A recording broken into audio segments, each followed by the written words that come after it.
하나님의 음성을 들으십시다. 구약 성경 호세아 6장 3절입니다. 그러므로 우리가 여호와를 알자, 힘써 여호와를 알자.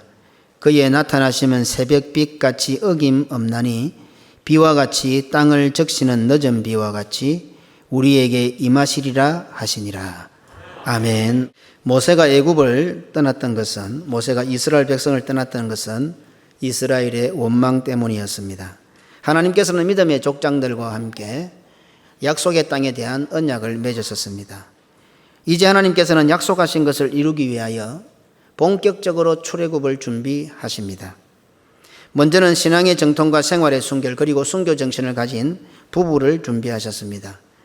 애굽 땅에 거한 지 오랜 세월이 지났지만 묵묵히 아브라함의 신앙을 계승하는 레위 사람을 준비하셨습니다. 출애굽기 2장 1절입니다. 레위 가족 중 한 사람이 가서 레위 여자에게 장가들어. 그런 믿음의 가정에 출애굽을 위한 소명을 가진 아들을 주십니다. 출애굽기 2장 2절입니다.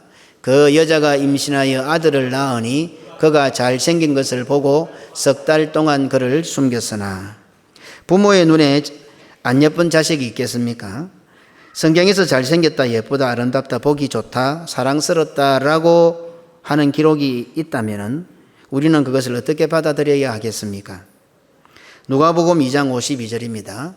예수는 지혜와 키가 자라가며 하나님과 사람에게 더욱 사랑스러워 가시더라.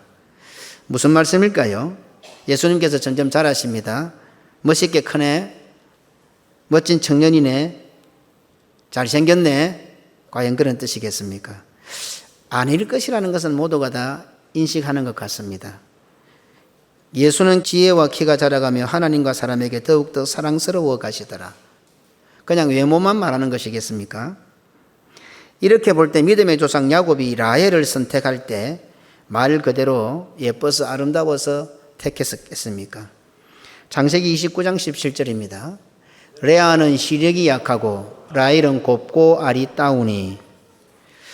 삼위 하나님의 구원 역사를 성취하는 장자의 신앙입니다. 장자권입니다. 그 장자의 신앙을 위해 형과 원수가 되었습니다.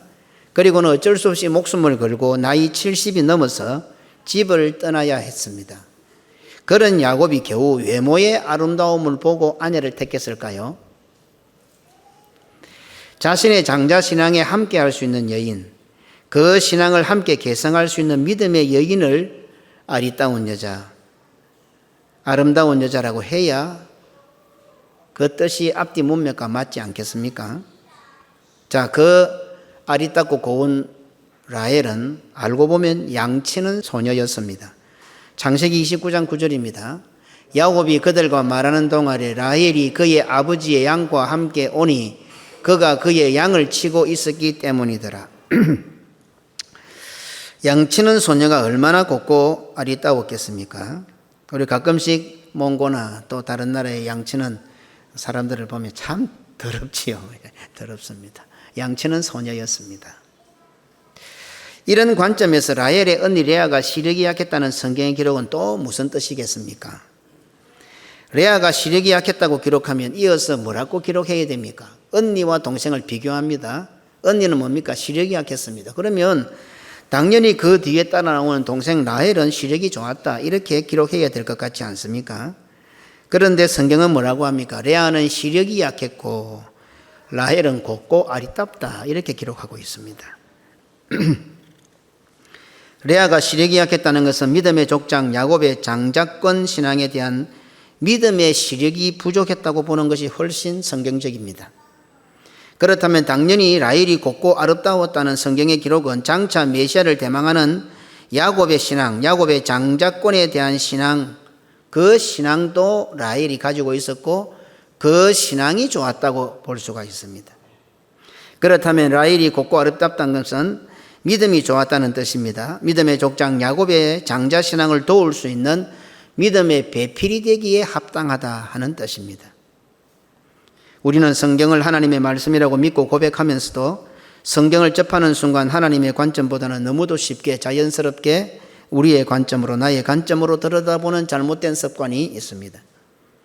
하나님께서 잘생겼다, 사랑스럽다, 보시기에 좋았다, 아리답다라고 말씀하신다면 그 속에는 무슨 뜻이 있겠습니까? 우리는 이런 말씀을 적할 때에 당연히 삼위 하나님의 구원 역사와 맞물려 있다는 것을 찾아야 하고 발견해내어야 합니다. 하나님께서는 모세를 죽이려고 하는 바로의 궁에 집어넣으셔서 사탄의 심장부에서, 애굽의 중심에서 40년 동안 출애굽을 준비하셨습니다. 40년이 지나 이제 때가 되어 출애굽을 실행에 옮기시려고 합니다. 그런데 출애굽의 역사가 시작되려는 시점에서부터 다름이 아닌 이스라엘 사람들의 원망과 불신앙으로 출애굽은 40년 지연이 됩니다. 하나님께서 모세를 바로의 궁에 애굽의 심장부에 집어넣으셔서 출애굽을 준비하셨습니다. 모세가 40살이 되는 40년 동안 하나님께서는 준비하셨습니다. 이제 때가 된 것입니다.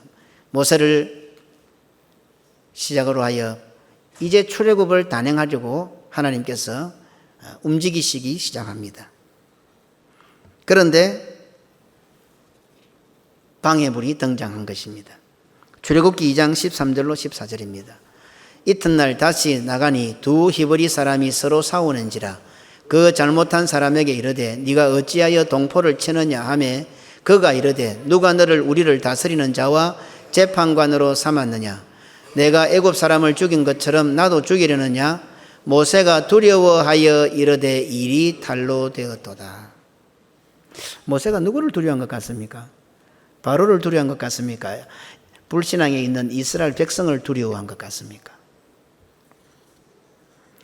이스라엘 백성들의 원망은 모세가 하려던 일이 탄로나게 했습니다. 과연 모세가 무슨 일을 하였기에, 무슨 일을 도모하고 있었기에 성경은 탄로났다고, 발각되었다고 기록하고 있겠습니까? 출애굽기 2장 15절입니다. 바로가 이 일을 듣고 모세를 죽이고자 하여 찾는지라 모세가 바로의 낯을 피하여 미디안 땅에 머물며 하루는 우물 곁에 앉았더라. 우리는 이 말씀을 근거로 모세가 바로를 겁내어서 바로가 죽이려고 해서 미디안으로 도망갔다고 쉽게 결론을 내리는 경우들이 있습니다. 성경은 모세가 바로의 낯을 피하여 미디안 땅에 머물렀다라고 기록하고 있습니다. 히브리서 기자는 이 상황을 매우 정확하게 기록하고 있습니다. 히브리서 11장 27절입니다. 믿음으로 애굽을 떠나 왕의 노함을 무서워하지 아니하고 곧 보이지 아니하는 자를 보는 것 같이 하여 참았으며 분명히 기록하고 있죠. 모세는 바로를 두려워 안 했어요. 왕의 노함을 두려워하지 아니하고 분명히 기록하고 있습니다. 그리고 뭐라고 합니까? 믿음으로 애굽을 떠났다. 모세가 그렇게 기록하고 있습니다. 히브리서에서는. 우리는 도망갔다 이렇게 생각하고 있지만 사실은 히브리서 기자는 바울일지는 모르겠지만 히브리서 기자는 뭐라고 합니까? 모세가 미디안 광야로 간 것도 믿음이었다 이렇게 시작합니다. 모세는 바로의 노함을 무서워하지도 않았습니다. 오히려 성경은 참았다고 합니다. 모세가 무엇을 참았을까요? 애굽에서 떠나 미디안 광야로 가서 무엇을 참고 있었을까요? 그것도 보이지 아니하는 자를 보는 것 같이 하여 참았다고 했습니다. 무슨 말씀입니까? 하나님을 바라보며 참았다고 합니다. 나는 못 참는 거죠. 내 형편은 못 참는 거죠. 무슨 일인지 모르겠지만 그 탄로난 일, 발각난 일, 그 일을 하기에는 이제 가망성이 없어 보이는데 그러나 하나님을 바라보며 참고 있었던 겁니다. 바로가 무서워서 목숨을 부지하기 위하여 미디안으로 간 것이 아니라 모세는 믿음으로 미디안으로 가서 하나님을 바라보며 참고 있었습니다. 하려던 일이 탄로났지만 모세는 포기하지 않고 하나님 바라보며 참고 있었던 겁니다. 발각난 일, 탄로난 일 아주 적기였는데 그때 꼭 했어야 되는데 누가 봐도 그러니 하나님도 시작하려고 하셨겠죠. 그런데 그 일이 다름이 아닌 이스라엘의 원망 때문에 이스라엘의 불신앙 때문에 가로막히게 되었고 모세는 애굽을 떠나게 되었고 이스라엘 백성을 떠나게 되었습니다. 아무리 봐도 적기를 뭐라 그럽니까? 타이밍을 잘 맞춰야 된다 그런 말 많이 하죠. 타이밍이 끝난 것 같아요. 그러나 모세는 그런 상황 가운데서도 하나님만을 바라보고 참고 있었습니다. 하나님께서 안 계셨으면, 하나님을 바라보는 믿음이 없었으면 못 참았겠지요. 오늘 성도들의 삶은 어떻습니까? 뭐 때문에 참고 있습니까? 무슨 힘으로 참고 있습니까? 악을 쓰고 있습니까? 아닙니다. 성도는 하나님을 바라보고 참아야 합니다. 못 참겠습니까? 예, 우리는 못 참을 존재들입니다. 참을 수가 없습니다. 깝깝합니다. 답이 없는 것 같습니다. 그러나 하나님을 믿는다면 우리는 참을 수 있습니다. 도대체 무슨 일이기에 그 일이 탄로나서 바로가 모세를 죽이려 했겠습니까? 그 시대 때 왕자가, 그것도 애굽의 왕자가, 세계 권력에 있는, 세계의 중심부에 있는 그 왕국의 왕자가 사람 하나 때려 죽였다고 왕이 왕자를 죽이려고 할 수 있습니까? 이상하지 않습니까? 이스라엘 백성의 원망은 이스라엘을 출애굽시키려는 일을 탄로나게 했고 하나님의 구원 역사를 방해하는 결과를 초래했습니다. 이렇게만 살펴보아도 모세가 바로의 낯을 피하여 미디안 광야로 간 사건은 단순히 모세가 바로로부터 목숨을 부지하기 위하여 도망한 정도의 의미가 아니라 이스라엘 백성들을 애굽으로부터 탈출시키는 일이 탄로났지만 하나님의 계획이 중단되지 않았다는 것을 보여주는 단서가 됩니다. 우리는 자꾸 우리식으로 모세에게 맞추어서만 보니까 모세가 억울하고 모세가 도망갔고 모세가 살려고 이렇게 보지만은 하나님의 관점에서 볼 때에 하나님께서 출애굽을 시키려고 일을 시작했는데 이스라엘의 불신앙 때문에 아마 다른 일이 벌어졌어도 진행되었을 거예요. 문제는 이스라엘의 불신앙이에요. 이스라엘의 불신앙 때문에 그 일이 연기가 되고 모세를 미디안 광야로 가게 했지만 하나님의 뜻은 꺾이지 않고 계속되고 있다는 것을 보여주는 중요한 사건이 바로 모세가 미디안으로 떠나게 된 일입니다. 얼핏 보면 이스라엘 백성의 주장이 또 불만이 일리가 있어 보이는 듯합니다. 출애굽기 2장 14절입니다. 한번 더 읽어볼까요? 그가 이르되 누가 너를 우리를 다스리는 자와 재판관으로 삼았느냐? 내가 애굽 사람을 죽인 것처럼 나도 죽이려느냐? 모세가 두려워하여 이르되 일이 탈로 되었도다. 하지만 이 일로 인하여 모세가 하려던 일이 탄로났습니다. 이 일로 인하여 하나님께서 모세를 통하여 하시려던 일이 발각이 났습니다. 내부의 적이 외부의 적보다 무섭다고 했습니까? 외부의 골리앗보다 내부의 불신앙과 원망에 사로잡혀 있던 사울과 그 백성들이 더 무섭습니다. 외부의 헤롯과 빌라도보다도 내부의 서기관과 바리새인과 대제사장이 더 무섭습니다. 외부 고발보다 내부 고발이 무섭지요. 회사에서도 그렇고 어디든지 외부에서 고발하는 것은 어지간하면 넘어간답니다. 그런데 내부 고발이 들어오면 무조건 조사해야 된답니다. 이 일로 하나님께서 준비하신 이스라엘의 출애굽 계획은 탄로나게 되었고 모세는 이스라엘 백성을 떠나 미디안으로 가서 참고 기다려야 했습니다. 일리가 있어 보이는 주장일지라도 이유가 있을 법한 원망일지라도 툭 내뱉은 그 원망이 하나님의 구원 역사와 맞물려 작용할 때 말씀을 떠나가게 하고 말씀 사역자 선지자를 떠나가게 하고 하나님께서 떠나가게 하신다는 사실을 우리 성도는 한평생 죽을 때까지 잊어서 안 됩니다. 오늘 단순하게 모세의 사건, 모세가 미디안으로 떠나가는 사건에만 보지 마시고 내 삶과 내 생활, 내 인생도 들여다보시기 바랍니다. 충분히 할 수 있잖아요. 모세야, 내가 언제 너를 재판관으로 삼았노? 할 수 있는 말입니다. 통 내뱉었는데 우리가 살아가는 일상생활에 이런 원망 많지요. 예, 할 수 있습니다. 그런데 결국은 어떻게 됩니까? 모세가 하려던 일이 탄로나게 만들었습니다. 그 일이 빌미가 되었어. 모세의 일입니까? 아닙니다. 하나님의 일이었습니다.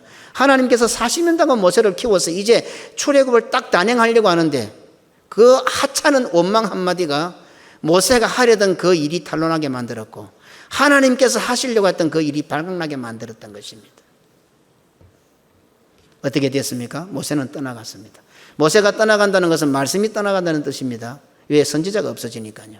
그리고 하나님께서 떠나가신다는 말입니다. 성도들이 당연히 타당성 있는 합리적인 어쩌면 할 수 있는 말을 툭 던졌는데 그것이 나에게서 말씀이 떠나가게 만들고 하나님께서 떠나가게 만드시는 결과를 초래할 수도 있습니다. 선지자의 사라짐, 선지자의 떠남은 하나님의 떠나심을 극명하게 보여줍니다. 말씀의 사라짐은 하나님께서 떠나셨다는 증거입니다. 그래서 성경에 보면 선지자가 떠나죠. 그것은 선지자가 떠나는 정도에서 안 머물고 하나님께서 떠나시는 심판을 보여주는 장면들입니다. 강단의 바른 말씀, 예수 그리스도께서 사라지는 것은 하나님께서 떠나신 증거입니다. 어제 선배 목사님을 만났는데 목사님하고 제가 이야기를 나누면서 제가 이런 이야기를 던진 적이 있어요. 분명히 믿음은 들으면서 나는데 한국교회가 130년을 지나가면서 말씀의 홍수지 않습니까? 라디오, TV, 책 틀면 얼마나 많습니까? 그런데 이전에는 강단에 사람이 없어서 목사 한 사람이 4군데 5군데를 돌아가며 설교를 하고 원고를 적어줘서 읽고 그렇게 빈약하던 그때는 믿음이 다 좋았던 것 같은데 오늘은 채널만 틀면 핸드폰만 들면 오만 말씀이 쏟아지는데 왜 믿음이 더 약해졌지요? 제가 그런 이야기를 어제 선배 목사님하고 이야기했어요. 그래서 김 목사님은 뭐라고 생각하는데 목사가 말씀을 전거하지 않아서 그렇습니다. 목사가 지 말을 하고 성도들 눈치 보고 세상 눈치 보고 형편사정 보고 말씀을 설교하지 않으니까 말씀을 못 들으니까 믿음이 안 자란 것입니다. 그것이 오늘날 모습 아닙니까? 오늘 성도들 믿음 있습니까? 정말 믿음 있다고 봐요. 지난주에 서울에 가서 어느 장로님을 만났는데 저보고 그래요. 뭐 지나가는 이야기지만 목사님 정말 오늘날 한국교회에 저 문 앞에다가 예수님 뭐 사진을 성경책을 놓고 발로 밟고 지나가면 살려주고 그냥 지나가면 살려주고 밟고 지나가면 살려주고 그냥 지나가면 죽인다 하면 안 밟은 사람 단 한 사람도 있겠습니까? 이래 물어봐요. 저보고요. 단 한 사람이라도 있겠냐? 옛날에 우리 그런 이야기들이 있지 않습니까? 정말 총칼을 갖다 대고 예수 믿으면 죽인다면 이해할 사람이 몇이나 되겠나? 저보고 그런 이야기를 장로님이 톡 던져요. 그러면서 여러 가지를 묻는데 제가 머리가 띵하더라고요. 뭐 전천년설, 무천년설, 후천년설부터 시작해 휴거가 어떻고 막 계속 저한테 물어오는 거예요.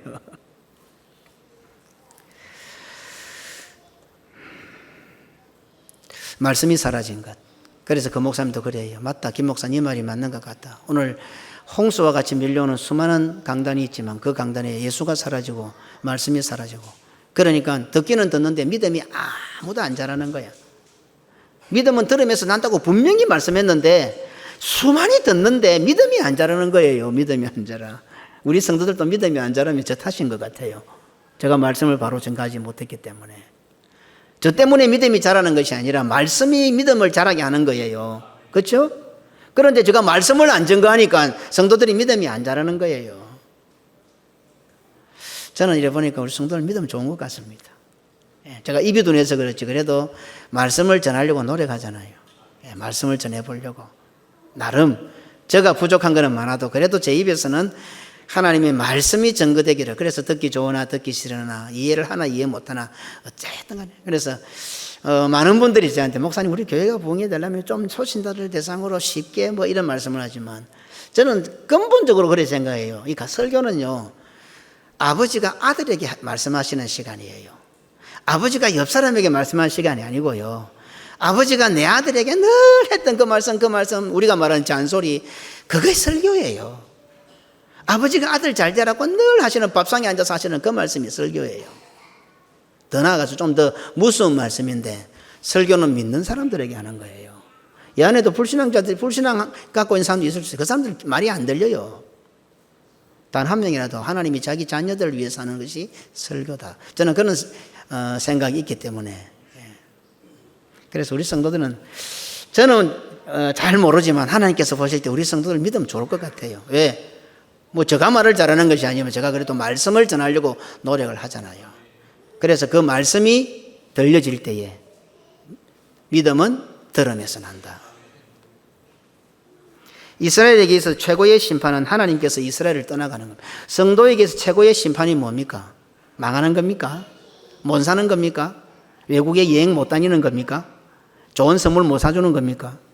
하나님이 떠나가시는 겁니다. 말씀이 떠나가는 겁니다. 지금 말씀이 들립니까? 말씀이 안 들리는 사람은요, 말씀이 떠나간 거예요. 설교만 시작하면 자부럽죠. 너무 피곤하시면 주무십시오. 예, 너무 피곤해. 울짝에서 너무 피곤한데 이 눈꺼풀이 세상에서 제일 무겁단 거랍니까? 근데 습관적으로 자는 거는 문제 있습니다. 다른 데 나가면 눈이 초롱초롱하고 남들하고 이야기할 때나 눈에서 빛이 나는데 설교만 딱 시작하면 딱 자부르는 사람은 좀 문제가 있습니다. 자기가 설교를 안 들으려고 할까요? 천만에요. 설교가 그를 떠나간 겁니다. 하나님께서 떠나가신 거예요. 무서운 겁니다, 이게. 성도에게서 최고의 심판은 하나님이 떠나가심입니다. 하나님께서 떠나가시는 거. 하나님께서 나와 함께 계신 것 같아요. 하나님 말씀이 나에게 지금 임해 있는 것 같아요. 설교가 내 귀에 들리는 것 같아요. 안 들리죠. 예. 말씀이 떠나간 거예요. 그래서 어찌 보면요, 사업 잘 되라고 아들 좋은 학교 가라고 금식하고 철회할 게 아니라 오늘 설교를 듣는데 설교 잘 안 들리더라. 은혜가 안 되더라. 그때 처리하는 거예요. 그때 금식해야 되는 거예요. 진짜 심각한 문제거든요.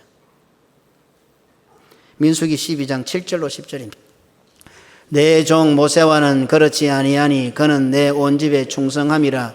그와는 내가 대면하여 명백히 말하고 엄밀한 말로 하지 아니하며 그는 또 여호와의 형상을 보거늘 너희가 어찌하여 내 종 모세를 비방하기를 두려워하지 아니하느냐. 여호와께서 그들을 향하여 진노하시고 떠나심에 구름이 장막 위에서 떠나갔고 미리암은 나병에 걸려 눈과 같으라. 아론이 미리암을 본적 나병에 걸렸는지라. 미리암이 비방했는데 하나님께서 미리암에게 진노하시고 미리암에게 떠나가셨는데 이어서 뭡니까? 여호와의 구름이 장막에서 떠나갔다. 미리암 한 사람 때문에 여호와의 구름이 이스라엘의 장막에서 떠나가 버린 거예요. 무섭죠? 아간 한 사람 때문에 이스라엘 백성이 패배를 하잖아요. 신앙의 정통과 생활의 순결, 순교자의 정신에서 볼 때에 미리암의 주장은 당연한 거 안 같습니까? 어떻게 지도자가 이방 여인을 맞이할 수 있느냐? 아주 바른 지적 안 같습니까? 하지만 그런 주장이 자신의 욕심을 채우기 위한 목적이 될 때에 당연한 그 주장이 하나님께서 가장 싫어하시는 공로사상이 되며 교만이 됩니다. 지금 모세가 미리암이 주장하는 게 잘못됐다는 거 아닙니다. 이건 아브라함의 신앙부터 내려오는 겁니다. 리브가를 택할 때도 라헬을 택할 때도 다 족장들은 그런 의식을 가지고 결혼을 했습니다. 그러니 어쩌면 좀 생뚱맞지만 미리암의 주장 자체는 틀린 것이 아닙니다. 그러나 미리암의 그 주장, 미리암의 신앙 속에 무엇이 들어있습니까? 자기의 욕심이 들어가 있는 거예요. 자기의 자리가 들어가 있는 거예요. 자기의 기준이 들어가 있는 거예요. 그러니까 하나님의 말씀이라는 것을 갖다 대면서 하나님의 영광이라는 것을 갖다 대면서 뭡니까? 그 속에는 금송아지가 들어있었던 거예요. 하나님께 경배드리자, 하나님께 찬양하자, 하나님의 구원을 노래하자 하면서 뭘 섬겼어요? 금송아지를 섬기는 거예요. 하나님을 섬겼는데.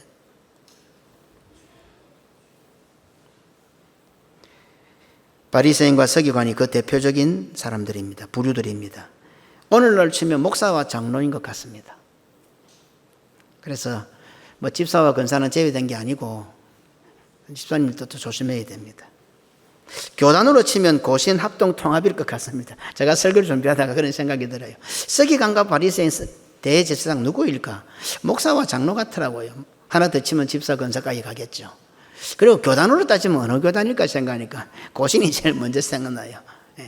고신 합동 통합 이 정도 될 것 같습니다. 참 무섭습니다. 이처럼 단순해 보이는 원망 하나가 출애굽을 40년간 지연시켰습니다. 이처럼 일리가 있어 보이는 원망 하나가 모세를 떠나가게 했습니다. 이처럼 당연해 보이는 원망 하나가 하나님의 구원 계획을 발각나게 했고 하나님을 떠나가시게 했습니다. 이 모든 원망은 바리새인과 서기관들에게 와서 완성이 됩니다. 하나님의 말씀을 맡은 자부심으로 목숨까지 걸었던 충성스러운 그들이 하나님의 말씀 그 자체이신 예수 그리스도를 십자가에 못 박아 죽였습니다. 참 안타깝고 아이러니합니다.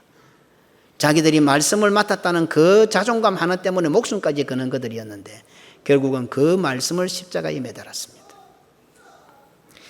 이런 원망과 결과의 공통점이 무엇입니까? 핵심이 무엇입니까?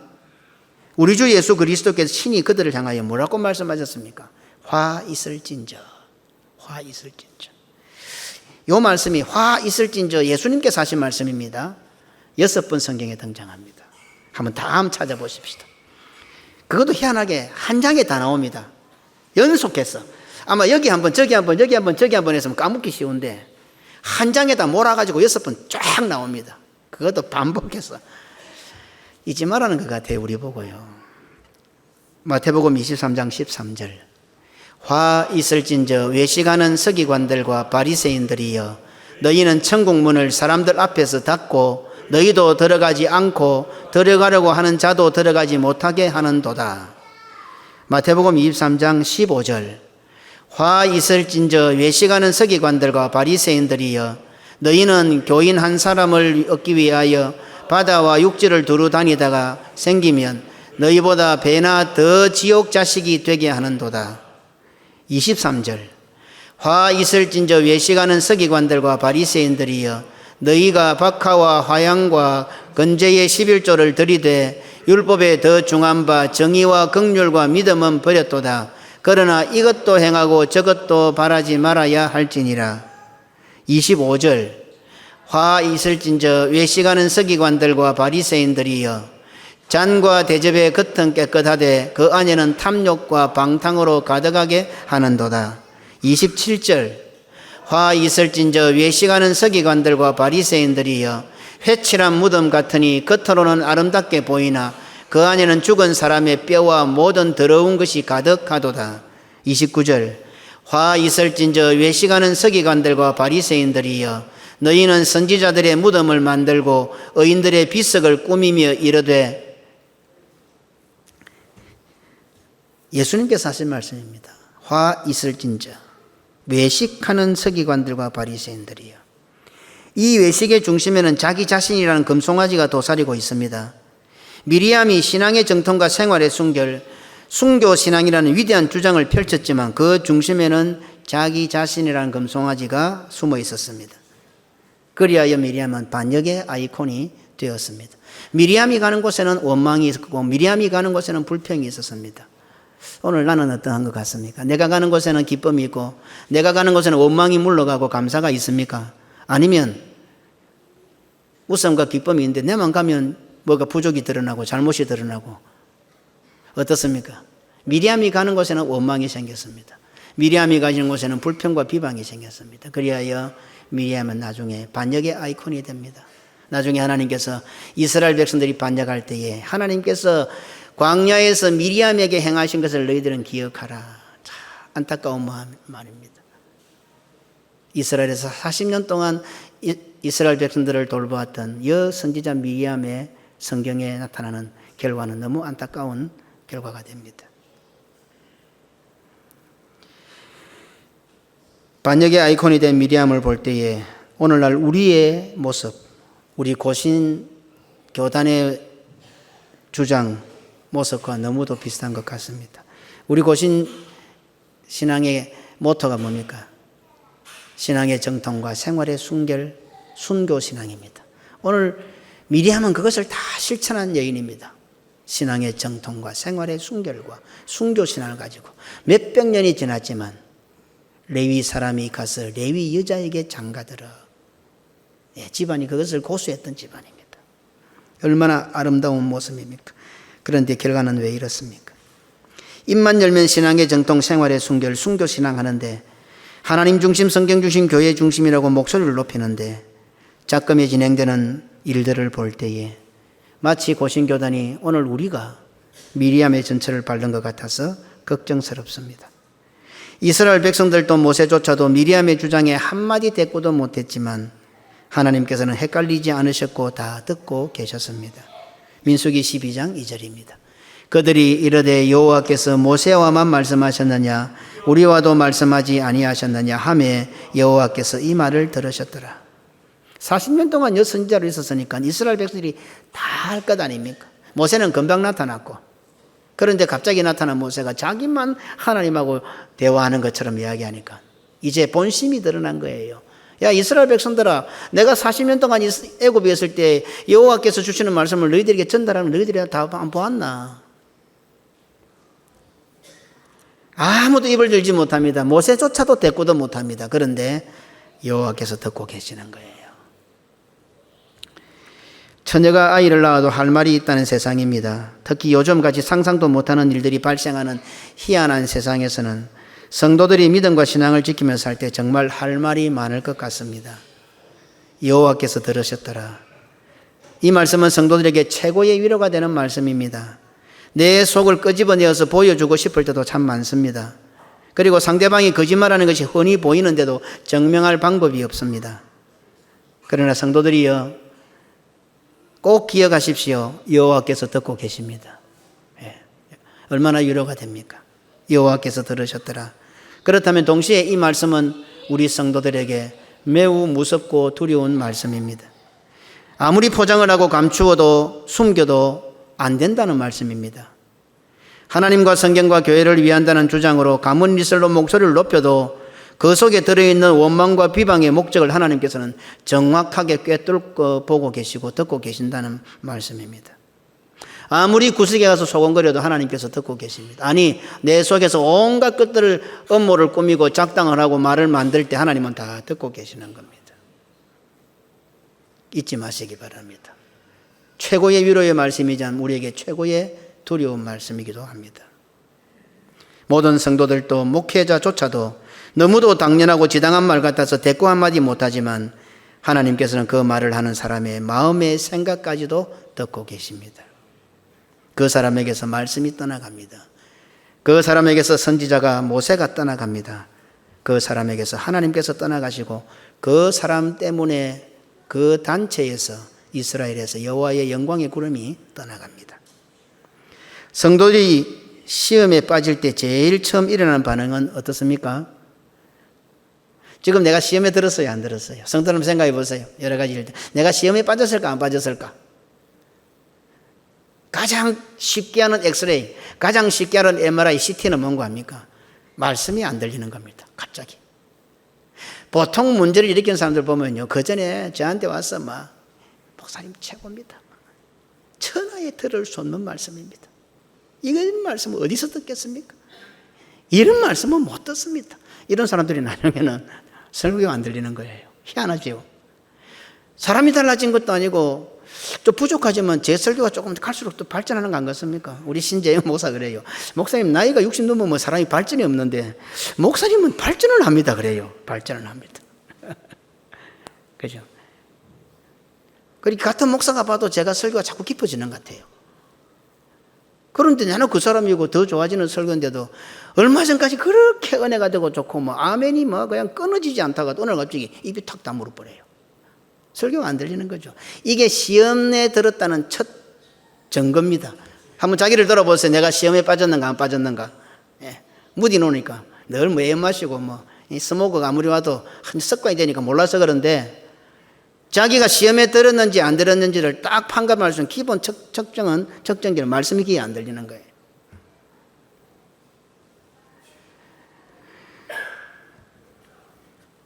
아니 그 말씀이 듣기 싫어집니다.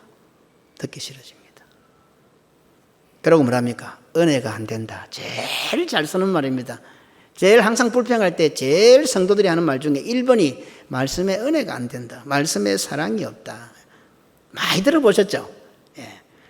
평상시 좀 시험에 들었다 퍼뜩퍼뜩 고침을 받아도 잠깐 이렇게 감기 들어도요 그 말이 나오거든. 영적인 감기가 든다고요.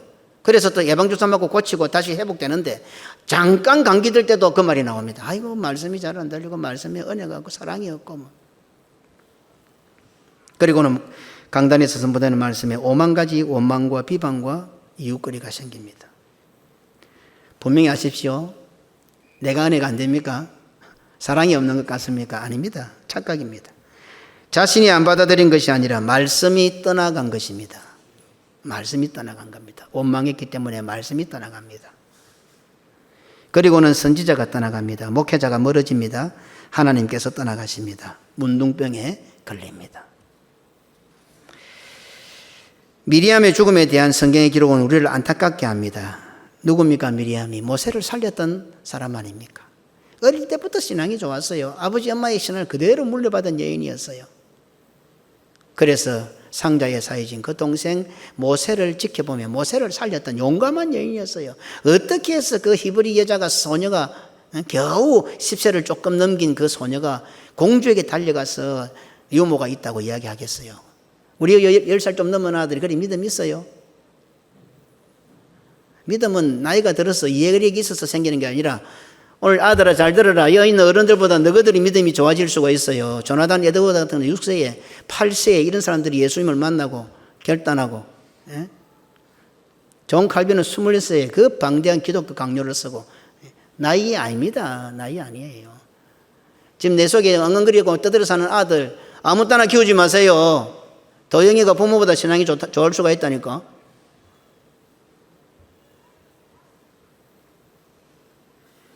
10살 간 넘은 그 미리암이 모세를 살리려고 그 어려운 환경에서 어떻게 그 공주에게 뛰어가서 유모가 있다고 말할 그런 용기가 있었을까요?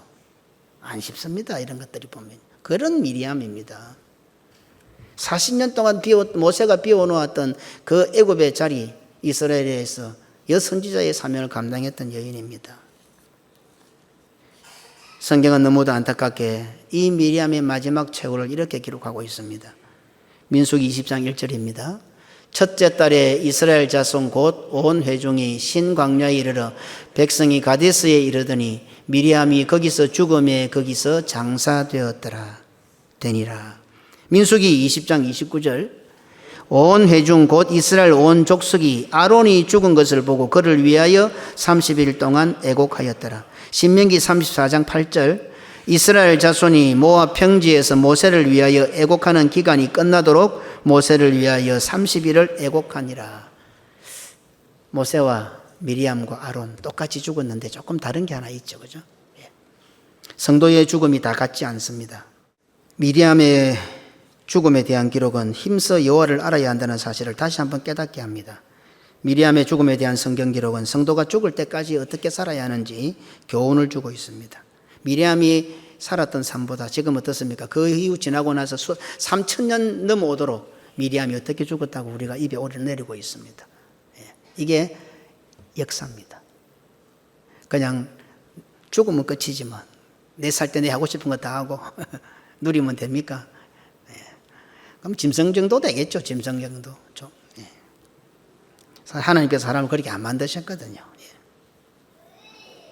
삼위 하나님의 인도하심을 따라 모세는 이스라엘 백성들을 출애굽시켰습니다.